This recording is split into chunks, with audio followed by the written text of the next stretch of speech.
La vie, un voyage inévitable. Un voyage où l'on avance sans carte, sans boussole, avec pour seule certitude la fin du chemin. Du premier cri à l'ultime silence, chaque instant nous façonne. Nous trébuchons, nous apprenons, nous luttons. Certains trouvent un chemin, d'autres se perdent. Mais une question demeure. Comment affronter ce voyage? Chaque jour est une épreuve. La douleur, l'injustice, la peur, autant d'obstacles qui testent notre force intérieure. Pourtant, au-delà du chaos, il existe une clé. L'acceptation, la maîtrise de soi, la sagesse. L'homme n'est pas maître des événements, mais il est maître de sa réaction face à eux. Celui qui comprend cela ne subit plus la vie, il la façonne. Alors, sommes-nous prêts à affronter l'inévitable avec grandeur? Sommes-nous capables de regarder la vie en face, sans crainte, sans illusion? Bienvenue dans cette réflexion sur l'essence même de l'existence humaine. La naissance, le premier cri. Chaque être humain entre dans ce monde de la même façon. Un cri, un souffle, un premier contact. À cet instant précis, sans le savoir, nous devenons les protagonistes d'une histoire unique, celle de notre propre existence. La naissance est un moment de rupture et de renaissance. Une transition brutale du calme du ventre maternel vers un univers bruyant, lumineux et imprévisible. Le bébé ne sait rien du monde, et pourtant, dès son premier souffle, il commence déjà à s'y adapter. Dès cet instant, il n'est plus seulement un être biologique, mais une personne en devenir. Son premier cri est bien plus qu'un réflexe physiologique. C'est un acte de survie, une déclaration d'existence. C'est aussi le premier signe d'un long chemin vers l'apprentissage et l'indépendance. Comme le disait Victor Hugo, être conscient, c'est être responsable. À partir du moment où nous existons, nous devenons responsables de ce que nous allons devenir. La naissance est une promesse, celle d'une vie pleine de possibilités, d'expériences, de joie et d'épreuves. Chaque jour, des milliers d'enfants naissent à travers le monde. Pourtant, chaque naissance est un événement unique pour ceux qui la vivent. Elle marque le début d'une aventure où rien n'est écrit d'avance. Un enfant naît sans connaissance, sans peur, sans jugement. Ce n'est qu'au fil du temps qu'il apprend ce qu'est le monde, ce qu'il peut lui offrir et ce qu'il peut lui prendre. Comme l'a écrit Khalil Gibran, « Vos enfants ne sont pas vos enfants. Ils sont les fils et les filles de l'appel de la vie à elle-même. » Ce qui signifie que dès l'instant où nous naissons, nous appartenons au monde autant qu'à notre famille. Nous sommes destinés à tracer notre propre chemin, à faire nos propres choix. Après la naissance vient l'éveil. L'enfant ouvre les yeux, découvre les visages, ressent la chaleur des bras qui le portent. Mais le monde est encore un mystère. Comment ces premiers pas, ces premières interactions, ces premières chutes vont-elles forger la personne qu'il deviendra? L'enfance, l'innocence et la découverte. L'enfance est une époque où tout est possible, où chaque jour est une aventure, où chaque question ouvre un nouvel univers. C'est le temps de l'innocence, du rêve, de la découverte. L'enfance est cette période magique où le monde est une énigme à résoudre. Chaque couleur, chaque son, chaque sensation est une découverte. L'enfant explore sans crainte. Il n'a pas encore appris les limites ni les peurs que le monde des adultes impose. Dès ses premiers pas, il comprend que tomber fait partie de l'apprentissage. Chaque chute est une leçon, chaque échec une opportunité. C'est une époque où la curiosité est reine, où l'esprit est libre de questionner sans retenue. Comme le disait André Laurando, « L'enfance, c'est croire qu'avec un sapin de Noël et 3 flocons de neige, toute la terre est changée. » L'enfant vit dans l'instant présent. Pour lui, une minute peut sembler une éternité, et un simple jeu peut devenir une épopée grandiose. Il ne se soucie pas du lendemain. Il ne connaît ni la nostalgie du passé, ni l'angoisse du futur. Il vit, tout simplement. C'est aussi durant cette période que se construisent les premières valeurs. L'enfant observe, imite, absorbe ce qui l'entoure. L'amour et la protection de ses parents sont essentiels, car ils définissent la manière dont il percevra le monde. Un mot d'encouragement peut lui donner des ailes. Une critique injuste peut le marquer durablement. C'est dans l'enfance que l'on apprend à aimer, à faire confiance, à rêver grand. L'éducation joue un rôle fondamental. Elle n'est pas seulement académique, mais aussi émotionnelle et morale.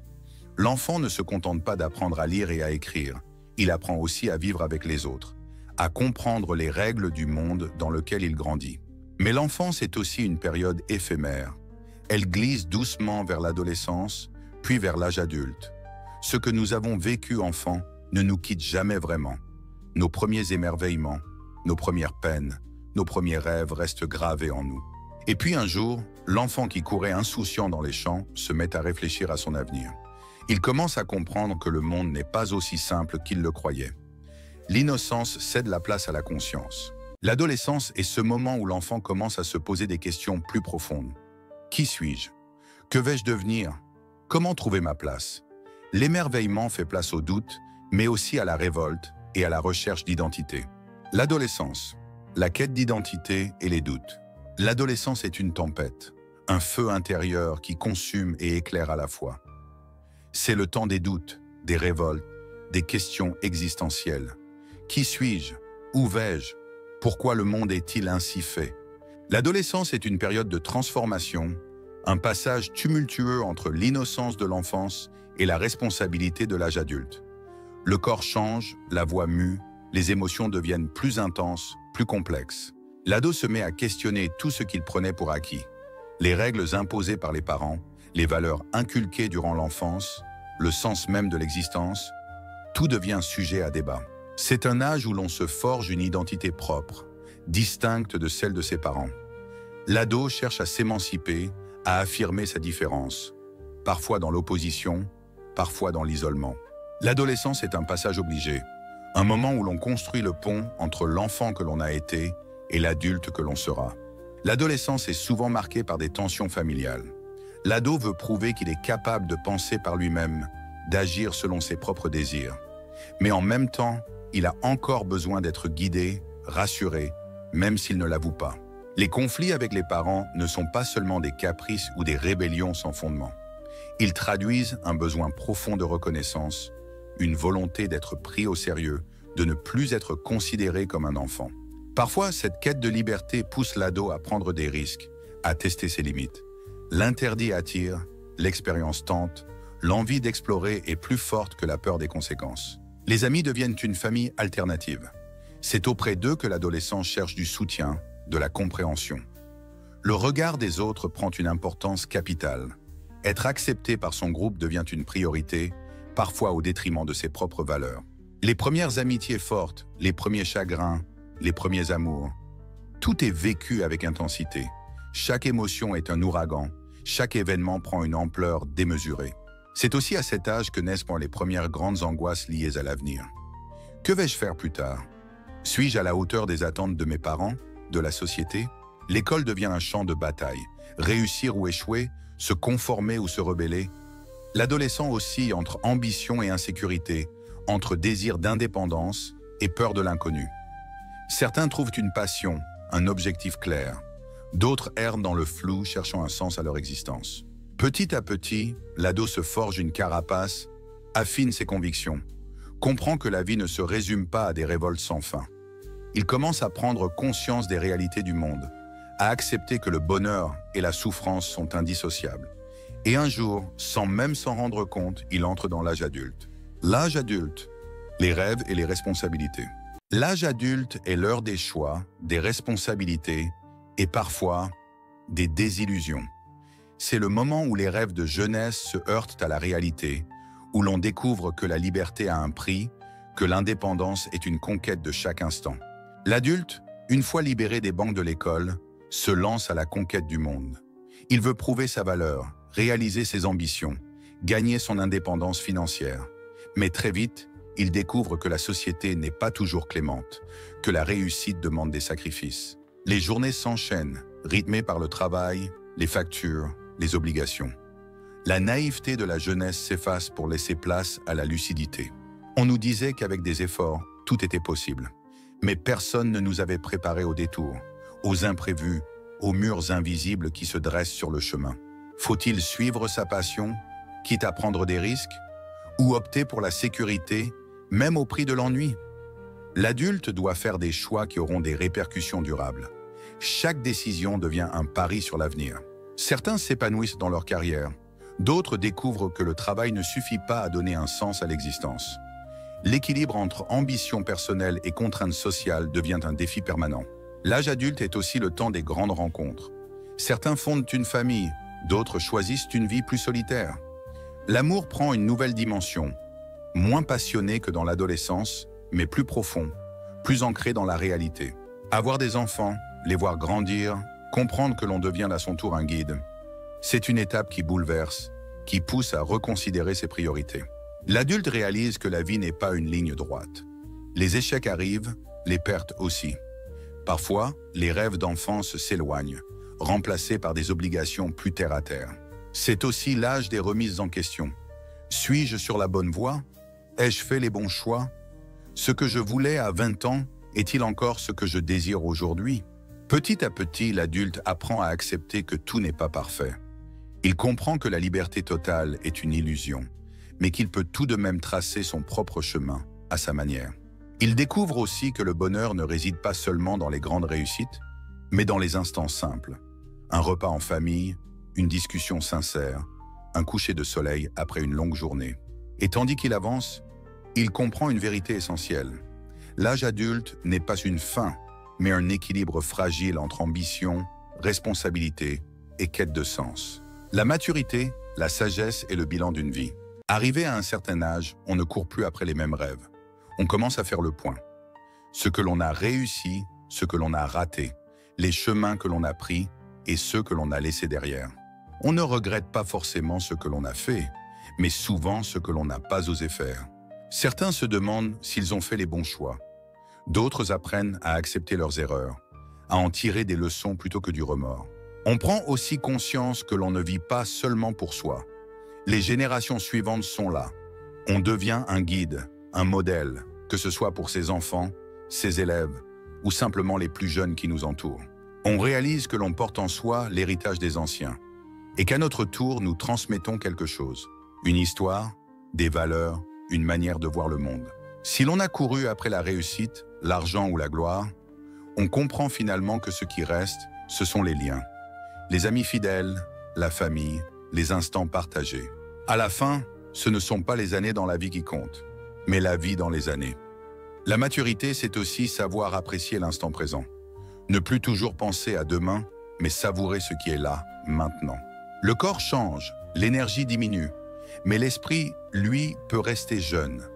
La maturité, ce n'est pas seulement vieillir, c'est apprendre à le faire avec grâce, sans amertume. On comprend que la vie est un cycle.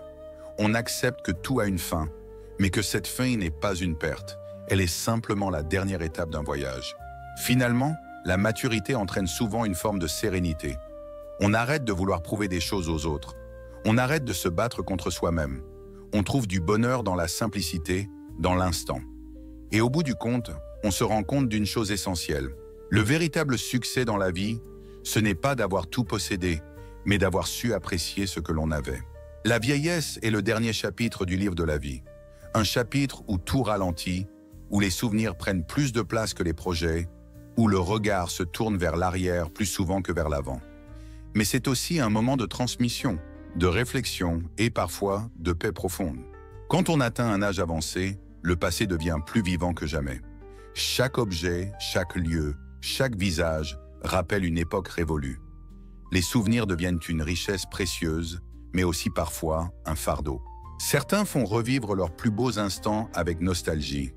D'autres regrettent ce qu'ils ont perdu, ce qu'ils n'ont pas pu accomplir. On ne vieillit pas quand les années passent. On vieillit quand les souvenirs pèsent plus lourd que les rêves.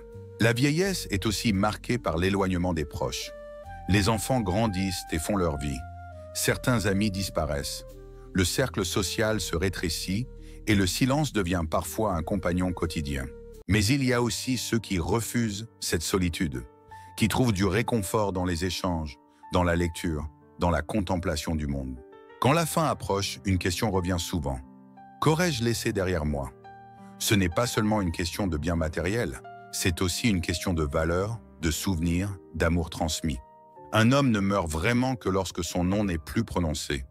Ce que l'on a appris, ce que l'on a enseigné, ce que l'on a partagé avec les autres, voilà ce qui continue d'exister après nous. Il y a ceux qui luttent contre le temps, qui refusent d'admettre qu'un jour, tout s'arrêtera.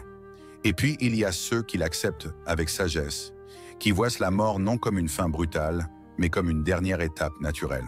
Ce n'est pas la mort qui est triste, mais une vie privée de vertu, privée de partage, de service aux autres et d'un amour sincère. Finalement, vieillir, c'est apprendre à lâcher prise. Accepter que la jeunesse appartient au passé, que le corps s'affaiblit, mais que l'âme peut rester lumineuse. Il y a une beauté dans ces derniers instants, une lumière douce dans le regard de ceux qui ont pleinement vécu et qui partent sans regret. La vie est un cycle, et chaque fin est le commencement de quelque chose d'autre, même si nous ne savons pas quoi. Et peut-être qu'au bout du chemin, la seule question qui compte vraiment est « Ai-je aimé? Ai-je été aimé ?» Le cycle de la vie. Ainsi va la vie. Elle commence dans l'innocence, se construit dans l'effort, se savoure dans la sagesse et se termine dans la sérénité. Chacun suit son chemin, unique et pourtant semblable aux autres. Nous trébuchons, nous tombons, nous nous relevons, nous aimons, nous perdons, nous espérons. Mais au bout du compte, ce ne sont ni les richesses ni les succès qui comptent.